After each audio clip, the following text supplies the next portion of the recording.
हाँ जी, hello students, स्वागत करती हूँ आपका अरोड़ा क्लासेस टीचिंग एग्जाम्स के ऑनलाइन प्लेटफॉर्म पे। तो आज आपकी जड़ी बूटी मैम एक और जड़ी बूटी लेके आए हैं। जड़ी बूटी लेके आए हैं स्पेशली साइंस स्टूडेंट्स के लिए। साइंस स्टूडेंट्स को दिक्कत आती है ना मैम, साडा ਤਾਂ बैकग्राउंड ही साइंस ਦਾ नहीं सी, ਅਸੀਂ ਕੀ ਕਰਾਂਗੇ ਤਾਂ ਅੱਜ ਦੱਸਦੇ ਆਂ ਫਿਰ ਤੁਸੀਂ ਕੀ ਕਰਨਾ ਹੈ। ओके, ਤਾਂ ਪਹਿਲਾਂ थंबनेल रीड करो।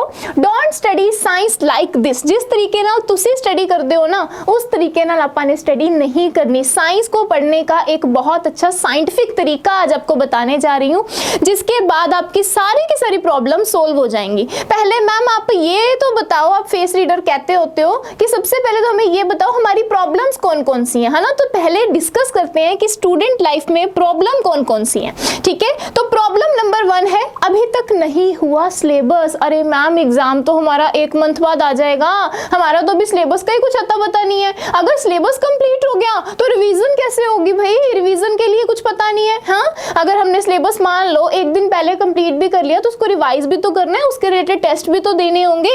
और क्या प्रॉब्लम है, एनसीईआरटी वर्सेस लेक्चर्स। मैम कोई कहता है एनसीईआरटी फॉलो करें, कोई कहता है यूट्यूब लेक्चर्स लगाएं, कोई हमें कोचिंग क्लासेस के लिए बोलता है, कोई हमारे डेली शेड्यूल के क्लासेस के लिए बोलता है। हम क्या करें, कौन से बुक्स फॉलो करें? अच्छा, और सबसे बड़ी साइंस की जो तीनों आपके सब्जेक्ट्स हैं, केमिस्ट्री, फिजिक्स और बायोलॉजी। केमिस्ट्री के रिएक्शंस, फिजिक्स के न्यूमेरिकल और बायोलॉजी के डायग्राम। अरे मैम बस ये तीनों चीजें अगर हमें समझ आनी शुरू हो जाएं तो साइंस तो हलवा बनी जाएगी, है ना।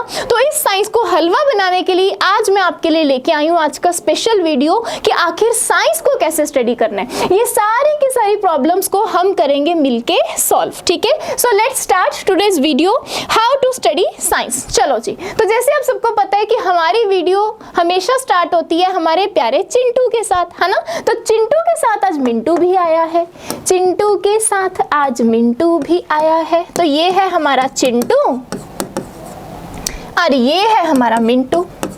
चिंटू कहता ना, कहता मेरे को ही अकेले को ले जाते हो। मिंटू मेरे सिर नाराज हो गया तो मैं आज दोनों को ले आई। ठीक है, चिंटू हमारा विद्यार्थी, मिंटू आप जैसा, है ना। चिंटू क्या कर रहा है, जैसे जैसे मैम स्ट्रेटजीज दे रहे हैं वैसे वैसे पढ़ी जा रहा है, इसको कोई दिक्कत नहीं आ रही।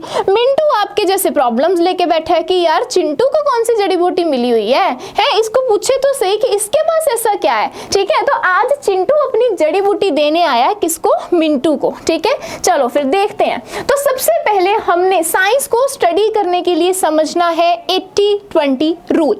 What is 80-20 rule? मैम 20-80 तो सुना था, ये 80-20 रूल क्या है? तो देखो स्टूडेंट्स, 80-20 रूल का मतलब है डिवाइड सिलेबस इनटू 80% एंड 20%।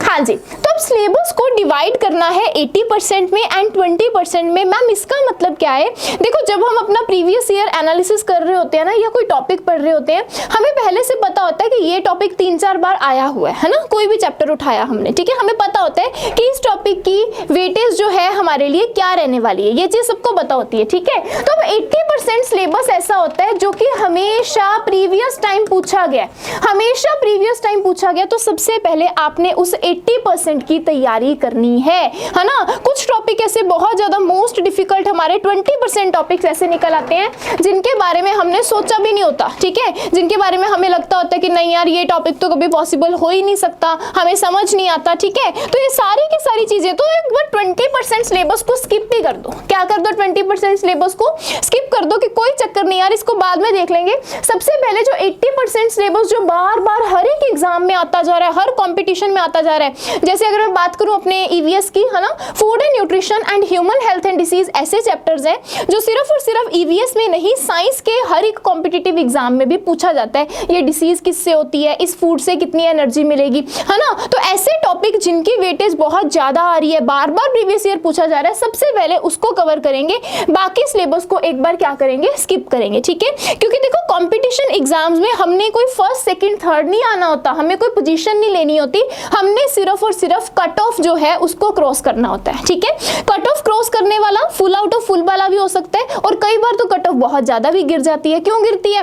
क्योंकि एग्जाम कई बार बहुत ज्यादा डिफिकल्ट आ जाता है ना। जब किसी को भी उसका आंसर नहीं आता होगा तो आप खुद सोच सकते हो। ठीक है, तो ये चीज है, हमने सबसे पहले सेम तैयारी करनी है किसकी, 80% सिलेबस की, जो कि बार बार पूछा गया है, जो कि हर एक को आने वाला है। ओके, तो ये है आपका 80-20 रूल। इसके बाद नेक्स्ट जो मेन प्रॉब्लम साइंस के अंदर देखी जाती है वो है फिजिक्स का न्यूमेरिकल पोर्शन।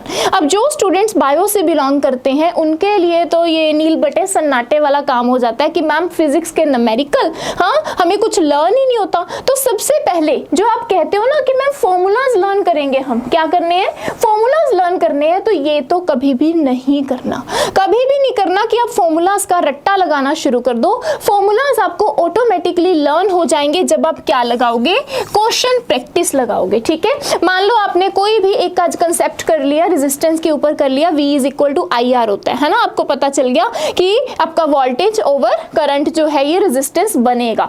उसके ऊपर अगर आपने कम से कम 5 न्यूमेरिकल्स कर लिए, 5 क्वेश्चन प्रैक्टिस भी कर लिए, आपको फॉर्मूला लर्न करने की कभी भी जरूरत पड़ेगी ही नहीं। ठीक है, तो ये बहुत अच्छा आपके पास मौका है क्या करने का, न्यूमेरिकल्स करने का। सॉल्व चाहे ना करो, सिर्फ और सिर्फ अप्लाई करके देखो कि ये फॉर्मूला कहां पे अप्लाई होगा, बस इतनी सी बात याद रखना। फिजिक्स का कोई भी न्यूमेरिकल आपका नहीं रहेगा। ठीक है, इसके बाद अगर बात करें टॉपर रिवीजन मेथड, मैम अब ये टॉपर रिवीजन मेथड, अच्छा एक मेरे को बात बताओ, हमेशा जब अपने यूट्यूब पे वीडियोस खोलते हैं टॉपर स्ट्रेटजी, टॉपर फलाना, ये वो, ये टॉपर्स होते तो इंसान ही है, कोई एलियन तो नहीं होते।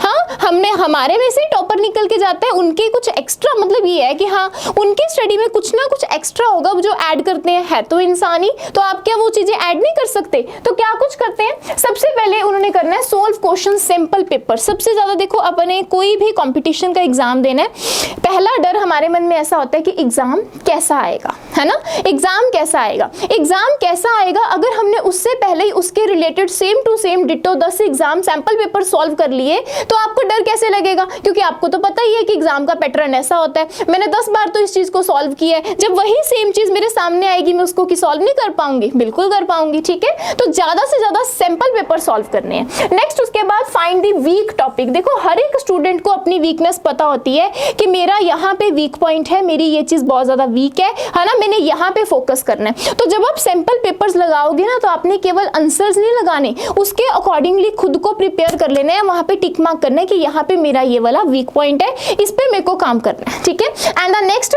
Study them with the help of pictures. Most important, जो अपना माइंड है ना, माइंड ये दिमाग जिसका तुम लोग यूज नहीं करते हैं, यही तुमको बहुत ज्यादा भयानक वाले आइडियाज दे सकता है, बहुत ज्यादा। ठीक है, और ये काम कम करते हैं जब आपके सामने पिक्चर्स आती हैं। ठीक है, पिक्चर्स इन द सेंस जब आप किसी चीज को देख के पढ़ते हैं ना तो उसकी एनालिसिस जो है वो 101% होती है, कॉन्शियस से सब कॉन्शियस की तरफ अपने आप चीज शिफ्ट हो जाती है। एक चीज आप लिखी हुई पढ़ लेना, एक चीज उसी को पिक्चर की फॉर्म में पढ़ के देखना, आप खुद बता दोगे कि हमारी लर्निंग किस में बेटर हुई। ठीक है, तो हमेशा कोशिश करो जब आप नोट्स बनाते हो तो नोट्स को सिर्फ और सिर्फ पेन पेंसिल से लिखो ही नहीं, उनमें अलग अलग पिक्चर्स ड्रॉ करो। मान लो अपने फूड एंड न्यूट्रिशन वाला टॉपिक ही बनाना है तो कहीं ना कहीं क्लाउड बना के कार्बोहाइड्रेट कंप्लीट कर दिया, ठीक है, स्टार बना के अपना प्रोटीन के बारे में लिख दिया। अलग अलग पिक्चर्स के फॉर्म में नोट्स बनाओ ताकि दूर से ही आपको एनालिसिस हो जाए कि इस चीज को कैसे कवर करना है। ठीक है, तो ये क्या है, कुछ टॉपर के रिवीजन मेथड्स आपके लिए हैं जिनको आप अपनी स्टडी में अप्लाई कर सकते हैं। Okay, and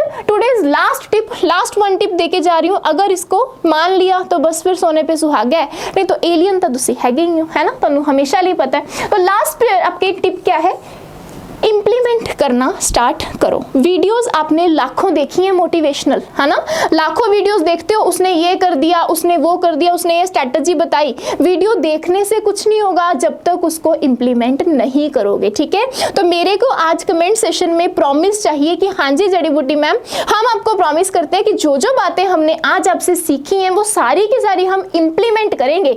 I know starting is difficult, एक बार स्टार्ट करना बड़ा मुश्किल लगेगा कि पता नहीं मैम कैसे होगा, है ना, हमें तो साइंस की इतनी वेटेज ही नहीं लगती, पता नहीं हम इसको कैसे कवर करेंगे।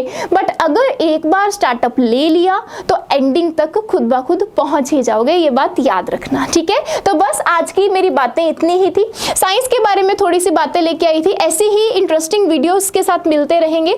आपकी कोई भी दिक्कत, परेशानी, समस्या, असमंजस का हल ढूंढने के लिए जड़ी बूटी मैम हमेशा अवेलेबल है। किसी भी तरीके का आपको डाउट आता है, कोई सब्जेक्ट का कुछ भी कंटेंट रेडी नहीं हो रहा है ना, कुछ से भी तरीके का डाउट आता है, मेरे को कमेंट सेशन में बताओ, मैं डेफिनेटली उसका सोल्यूशन आपको दूंगी, ठीक है। हाँ जी, तो अगर वीडियो अच्छी लगी हो तो लाइक कर देना, शेयर जरूर करना अपने साथियों को, बिकॉज ये प्रॉब्लम सिर्फ आपकी नहीं हर एक स्टूडेंट की लाइफ में है, ठीक है। तो हर एक स्टूडेंट तक इस वीडियो को पहुंचाना है, शेयर करना है, लाइक करना है और कमेंट जरूर करना है कि वीडियो कैसी लगी। मिलते हैं ऐसी ही दमदार वीडियो के साथ। Thank you so much, bye bye, take care, all the best for exam.